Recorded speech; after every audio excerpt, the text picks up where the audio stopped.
June 25 ഈ June 25-ന്റെ പ്രത്യേകത എന്ന് പറഞ്ഞാൽ അടിയന്തരാവസ്ഥ. 1975 ജൂൺ 25-ന് അന്നത്തെ ഇന്ത്യയുടെ പ്രധാനമന്ത്രിയായിരുന്ന ശ്രീമതി ഇന്ദിരാഗാന്ധി അടിയന്തരാവസ്ഥ രാജ്യത്ത് അടിച്ചേൽപ്പിച്ചു എന്ന് വേണമെങ്കിൽ പറയാം. അത് ഇന്ത്യയുടെ തന്നെ ചരിത്രത്തിൽ, സ്വതന്ത്ര ഇന്ത്യയുടെ ചരിത്രത്തിലെ ഒരു കറുത്ത അധ്യായം, ഒരു ഇരുണ്ട കാലഘട്ടം എന്ന് വേണമെങ്കിൽ അതിനെ വിശേഷിപ്പിക്കാം. അങ്ങനെ തന്നെയാണ് വിശേഷിപ്പിച്ചുകൊണ്ടിരിക്കുന്നതും. പക്ഷേ ഇപ്പോൾ ഈ 50 വർഷം ആഘോഷിക്കുന്ന, അല്ലെങ്കിൽ 50 വർഷത്തെ ഓർമ്മപ്പെടുത്തുന്ന അടിയന്തരാവസ്ഥയുടെ സാഹചര്യം എന്ത് എന്ന് ചോദിച്ചാൽ, പ്രധാനമന്ത്രി ശ്രീ നരേന്ദ്രമോദി 3-ാം ഊഴം കിട്ടി സത്യപ്രതിജ്ഞ ചെല്ലുമ്പോൾ അദ്ദേഹം ഭരണഘടനയെ തൊട്ട് സത്യപ്രതിജ്ഞ ചെയ്യുന്നു എന്നുള്ളതിലുപരി അദ്ദേഹം എടുത്തു പറഞ്ഞത്, കോൺഗ്രസ് ഒരു ഒരു ഒരു ഒരു തിരിച്ചുവരവ് നടത്തി, 50-ൽ നിന്ന് 100 സീറ്റ് നേടി തിരിച്ചുവരവ് നടത്തി പ്രതിപക്ഷ നേതൃസ്ഥാനം ഉൾപ്പെടെയുള്ള ഭരണഘടനാ സ്ഥാപനത്തിലേക്ക്, പാർലമെന്റിലേക്ക്, അധികാരത്തിലേക്ക് അവരും വരുന്നു, കോൺഗ്രസും തിരിച്ചു വരുന്നു. അതുകൊണ്ട് കോൺഗ്രസിനെ ഒന്ന് സ്നബ് ചെയ്യുക, കോൺഗ്രസിനെ ഒന്ന് ചെറുതാക്കുക, കോൺഗ്രസിനെ ഒന്ന് നോവിക്കുക, കുത്തി നോവിക്കുക എന്നുള്ള ഉദ്ദേശത്തോടു കൂടിയും അദ്ദേഹം കഴിഞ്ഞ 10 വർഷം ചെയ്ത ചെയ്തികൾ, അദ്ദേഹം ചെയ്തിരിക്കുന്ന അട്രോസിറ്റീസ്, അദ്ദേഹം ചെയ്തിരിക്കുന്ന മിസ്ഡീഡ്സ്, അകൃത്യങ്ങൾ, അവയെല്ലാം തന്നെ മറയ്ക്കുക, അല്ലെങ്കിൽ മനുഷ്യരുടെ മനസ്സിൽ നിന്നും വിസ്മൃതിയിലാക്കുക എന്നുള്ളത് ഉദ്ദേശിച്ചുകൊണ്ട് രാഷ്ട്രീയമായിട്ടാണ് അടിയന്തരാവസ്ഥയുടെ 50-ാം വാർഷികത്തെ ഓർമ്മിപ്പിച്ചു എന്നുള്ളത് നമ്മൾ മനസ്സിലാക്കേണ്ടിയിരിക്കുന്നു. അടിയന്തരാവസ്ഥയെ ഒരിക്കലും ഇന്ത്യയിൽ, പ്രത്യേകിച്ച് കേരളത്തിൽ, ആരും തന്നെ ന്യായീകരിച്ചിട്ടില്ല എന്നുള്ളതാണ് സത്യം. ഇന്നും കോൺഗ്രസ്സുകാർ എല്ലാ കാലത്തും അടിയന്തരാവസ്ഥയെക്കുറിച്ച് എപ്പോഴും അവർ ഉത്തരം പറയേണ്ട ഒരു ദുർഗതിയിലേക്ക് അവർ എത്തിയിരിക്കുന്നു. അവർക്ക് പോലും, കോൺഗ്രസ്സുകാർക്ക് പോലും അത് ശരിയായ ഒരു നടപടിയാണെന്ന് ഇപ്പോൾ ഒരിക്കലും അത് നമുക്കറിയാം.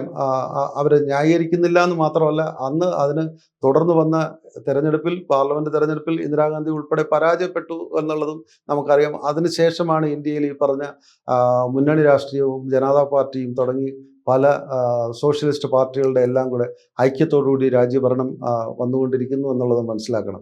എന്ന് പറഞ്ഞാലും 50-ാം വാർഷികം നമ്മൾ ഓർമ്മിപ്പിക്കുന്ന അടിയന്തരാവസ്ഥയിൽ എന്തുകൊണ്ട് പ്രധാനമന്ത്രി ഇത് പറഞ്ഞു എന്നുള്ളത് ഞാൻ പറഞ്ഞു. അത് അദ്ദേഹത്തിൻ്റെ ചെയ്തികളെ, അദ്ദേഹത്തിൻ്റെ അകൃത്യങ്ങളെ കവർ ചെയ്യാൻ, അദ്ദേഹത്തിൻ്റെ അകൃത്യങ്ങളെ വിസ്മരിക്കാൻ, മാറ്റുവാൻ വേണ്ടി മാത്രം അദ്ദേഹം ഉദ്ദേശിച്ചത് പറഞ്ഞു. വളരെ രാഷ്ട്രീയമായിട്ടുള്ള ഒരു ഡിബേറ്റിലേക്ക് അദ്ദേഹം അതിനെ ഇട്ടു. അദ്ദേഹത്തിൻ്റെ സത്യപ്രതിജ്ഞ, മൂന്നാം തവണ പ്രധാനമന്ത്രിയാകുന്ന സത്യപ്രതിജ്ഞാ വേള അദ്ദേഹം അതിലേക്ക് ഉപയോഗപ്പെടുത്തി. കോൺഗ്രസ്സുകാരും യഥാർത്ഥത്തിൽ അപ്പോഴും പറയുന്നു, ഭരണഘടനയിൽ അധിഷ്ഠിതമായ ഒരു ജനാധിപത്യത്തിലേക്ക് ഞങ്ങൾ നിൽക്കുന്നു. അവരെല്ലാം തന്നെ കോൺഗ്രസ് നേതൃത്വം നൽകുന്ന ഇന്ത്യ സഖ്യം എല്ലാം തന്നെ ഗാന്ധി പ്രതിമയുടെ മുന്നിൽ ചെന്ന്, പാർലമെന്റിൽ കയറുന്നതിന് അരമണിക്കൂറിന് മുമ്പ് ഗാന്ധി പ്രതിമയുടെ മുന്നിൽ ചെന്നു. അവിടെ ചെന്ന് അദ്ദേഹത്തിന് പുഷ്പാർച്ചന നടത്തി, ഭരണഘടന ഉയർത്തിപ്പിടിച്ച് എല്ലാവരും ഒരു വലിയ ഫോട്ടോ സെഷനൊക്കെ നടത്തിയിട്ടാണ് പാർലമെന്റിൽ പോവുകയും സത്യപ്രതിജ്ഞ ചെയ്തതും ഒക്കെ നമ്മൾ കണ്ടതാണ്.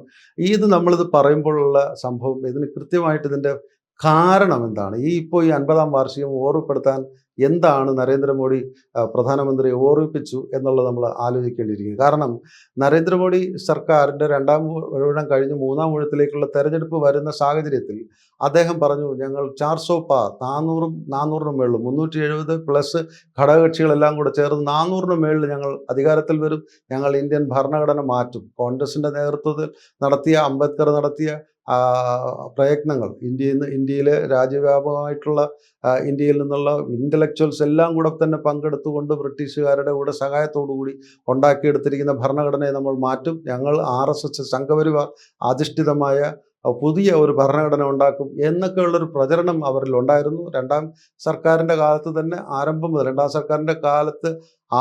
മുതൽ തന്നെ പറഞ്ഞു, ഭരണഘടനയിൽ മാറ്റം വരുത്താനാണ് ഞങ്ങൾ ഉദ്ദേശിക്കുന്നത്. അപ്പോൾ 3-ാം തെരഞ്ഞെടുപ്പിലേക്ക് വരുമ്പോൾ നരേന്ദ്രമോദിയുടെയും അമിത്ഷായുടെയൊക്കെ പ്രഖ്യാപിത നയമായിരുന്നു, RSSൻ്റെയും സംഘപരിവാറിൻ്റെയും പ്രഖ്യാപിത നയമായിരുന്നു. അവരുടെ ക്യാമ്പയിനുകൾ, പ്രചരണങ്ങളിലെല്ലാം തന്നെ ഉണ്ട്, ഞങ്ങൾ 400 സീറ്റ് കടന്നു കഴിഞ്ഞാൽ ഞങ്ങൾ ഭരണഘടന മാറ്റും. നമ്മൾ മനസ്സിലാക്കേണ്ടത്, അദ്ദേഹം യഥാർത്ഥത്തിൽ 3-ാം തവണ ജയിച്ച ഉടനെ തന്നെ നമ്മൾ ഇതുവരെ കണ്ടിരുന്നത് അദ്ദേഹം ഗീതയൊക്കെ കെട്ടിപ്പിടിക്കുന്നതാണ്. ഗീതയും മഹാഭാരതത്തെയും രാമായണത്തെയും കെട്ടിപ്പിടിക്കുന്ന ആൾ അദ്ദേഹം യഥാർത്ഥത്തിൽ തിരഞ്ഞെടുപ്പിൻ്റെ റിസൾട്ട് വന്നപ്പോൾ 240 സീറ്റിലേക്ക് ചുരുങ്ങി, 303-ൽ നിന്നും 240-ലേക്ക് ചുരുങ്ങുകയും ഘടകകക്ഷികളുടെ കൂടെ പിന്തുണയില്ലാതെ ഒന്നും ചെയ്യാൻ പറ്റില്ല എന്ന് കണ്ടിട്ട് അദ്ദേഹം ഭരണഘടനയെ വളരെയധികം ഗീതയേക്കാൾ കൂടുതൽ പ്രാധാന്യത്തോടു കൂടി കെട്ടിപ്പിടിച്ചുകൊണ്ട് ഭരണഘടന എടുത്ത് അദ്ദേഹം ആലിംഗനം ചെയ്തുകൊണ്ടാണ് അദ്ദേഹം മുന്നോട്ട് വന്നിരിക്കുന്നു, സത്യപ്രതിജ്ഞ ചെയ്തിരിക്കുന്നു എന്നൊക്കെ നമ്മൾ മനസ്സിലാക്കണം. അപ്പോൾ ഭരണഘടനയാണ് പ്രധാനം. ഇന്ത്യയുടെ ഭരണഘടനയെ അട്ടിമറിക്കാൻ അങ്ങനെ ആർക്കും കൂട്ടുനിൽക്കാൻ ഇന്ത്യൻ ജനതയെ കിട്ടില്ല. ജനാധിപത്യത്തിൻ്റെ ഏറ്റവും മനോഹരമായ, ഏറ്റവും ശക്തമായ ഒരു ജനവിധിയാണ് ഇപ്പോൾ ഉണ്ടായിരിക്കുന്നത്. ഈ 18ാം പാർലമെൻറ്റിലേക്ക് നടന്ന തെരഞ്ഞെടുപ്പിൽ ഉണ്ടായിരിക്കുന്നു എന്നുള്ളത് നമ്മൾ മനസ്സിലാക്കണം. എത്ര വർഗീയത പറഞ്ഞിരുന്നാലും, ഏത് ദൈവങ്ങളുടെ പേര് പറഞ്ഞിരുന്നാലും ഇന്ത്യൻ ജനത അത്തരത്തിലുള്ള ഗിമ്മിക്കുകളിൽ, അത്തരത്തിലുള്ള തന്ത്രങ്ങളിൽ, കുതന്ത്രങ്ങളിലൊന്നും വീഴില്ല. ഭരണഘടനയിൽ ജനത്തിന് വിശ്വാസമുണ്ട് എന്ന് തീർത്തും വിധി കൽപ്പിച്ചുകൊണ്ടുള്ള ഒരു തെരഞ്ഞെടുപ്പ് വിജയമാണ്. അതൊരു ഡിസ്മൽ വിക്ടറിയാണ്. വളരെ ഒരു മങ്ങിയ വിജയമാണ് ഇപ്പോൾ നരേന്ദ്രമോദി BJP സർക്കാർ നേതൃത്വം നൽകുക NDAക്ക് ഉണ്ടായത്. ഭരണഘടന ഇപ്പോൾ യഥാർത്ഥത്തിൽ രാജ്യവ്യാപകമായി എല്ലാവരുടെയും മനസ്സിലേക്ക് ഭരണഘടന എന്ന് പറയുന്ന ആ ടെക്സ്റ്റ് അത് ജനങ്ങളുടെ മനസ്സിൽ ആഴത്തിൽ വളരെ ഭക്തിയോടുകൂടി, വളരെ ആദരവോടുകൂടി ജനങ്ങളുടെ മനസ്സിൽ പ്രതിഷ്ഠിക്കപ്പെടുന്നു എന്നുള്ളതാണ് നമ്മൾ ഇതിനകത്ത് കാണുന്നത്. പക്ഷേ ഇത് നരേന്ദ്രമോദി തന്നെ ഉണ്ടാക്കിയെടുത്തൊരു വിവാദമാണ്. ഭരണഘടന മാറ്റും, അദ്ദേഹത്തിന് തന്നെ വീണ്ടും ഭരണഘടനയിൽ അധിഷ്ഠിതമായി മാത്രമേ ജീവിക്കാൻ പറ്റുള്ളൂ എന്നുള്ള ജനങ്ങളുടെ തീരുമാനം, ജനങ്ങളുടെ വിധിയെ അനുസരിക്കേണ്ടി വന്നു എന്നുള്ളതാണ് നമ്മൾ 50ാം വർഷം, അടിയന്തരാവസ്ഥയുടെ 50ാം വർഷം ഓർമ്മിപ്പിക്കുന്ന ജൂൺ 25-ൻ്റെ പ്രത്യേകതയെക്കുറിച്ച് പറയാനുള്ളത്.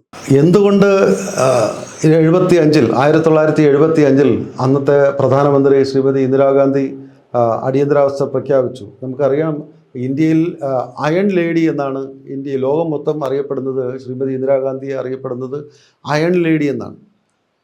അയൺ ലേഡി എന്ന് പറഞ്ഞാൽ അത്രയധികം ശക്തിയുക്തം. നെഹ്റുവിന് ശേഷം അദ്ദേഹത്തിൻ്റെ പിൻഗാമിയായിട്ട് സ്വന്തം മകള് പ്രധാനമന്ത്രിയായിട്ട് അവരോധിക്കപ്പെടുമ്പോഴുണ്ടാകുന്ന സംഭവം എന്ന് പറയുന്നത്, നെഹ്റു കാണിച്ചിരിക്കുന്ന വൈബിനൊക്കെ, നെഹ്റു വളരെ ഒരു സോഷ്യലിസ്റ്റും ആയിരുന്നു, അദ്ദേഹം ഒരു എത്തീസ്റ്റായിരുന്നു ഒക്കെ ആണെങ്കിലും ഇന്ദിരാഗാന്ധി വന്നപ്പോഴേക്കും അതിലൊന്നും ഒരു മാറ്റം വരുത്തിയില്ല. സോഷ്യലിസത്തിലോ മറ്റ് സെക്കുലറിസത്തിലോ ഒന്നും ഒരു മാറ്റം വരുത്തിയിട്ടില്ല. പക്ഷേ എങ്കിലും അവർക്ക് തുടർന്നും ഭരിക്കണം. അവർക്ക് അവരുടെ നയങ്ങൾക്കെതിരെ, രാഷ്ട്രീയ നയങ്ങൾക്കെതിരെ ഒരുപാട് പ്രതിഷേധങ്ങൾ സെക്കുലറിസ്റ്റുകളായിട്ടുള്ള സോഷ്യലിസ്റ്റുകളിൽ നിന്ന് ഉണ്ടായിട്ടുണ്ടായിരുന്നു.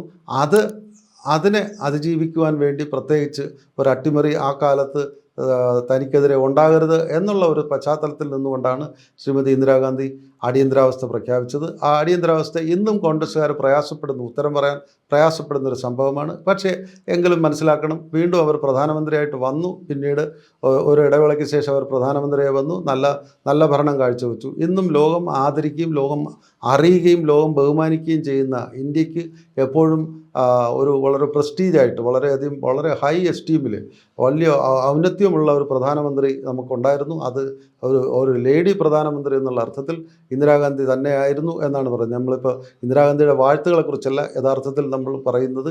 നമുക്ക് ആ ഒരു ഇരുണ്ട യുഗം, കുറച്ച് കാലഘട്ടം, കുറച്ച് മാസങ്ങൾ നമുക്കിവിടെ ഉണ്ടായ ആ ഒരു പ്രയാസം, ജനാധിപത്യത്തിലുണ്ടായ ഒരു കളങ്കിതമായ ഒരു കാലഘട്ടമായിരുന്നു അടിയന്തരാവസ്ഥ എന്ന് പറയുന്നത്. അത് നമ്മൾ തീർച്ചയായിട്ടും നമ്മൾ എപ്പോഴും ഇപ്പോൾ നരേന്ദ്രമോദിയെ പോലുള്ള ഭരണഘടനയെ ഏത് സമയത്തും മാറ്റണം എന്ന് ആലോചിച്ചുകൊണ്ട് നടക്കുന്ന നരേന്ദ്രമോദിയെ പോലുള്ള NDA, RSS സംഘപരിവാർ സംഘടനയുടെ ആ ചിന്തകൾക്ക് എപ്പോഴും അടിയന്തരാവസ്ഥയെ ഓർമ്മിപ്പിക്കുന്നത് നല്ലതാണ് എന്നാണ് നമുക്ക് പറയാനുള്ളത്.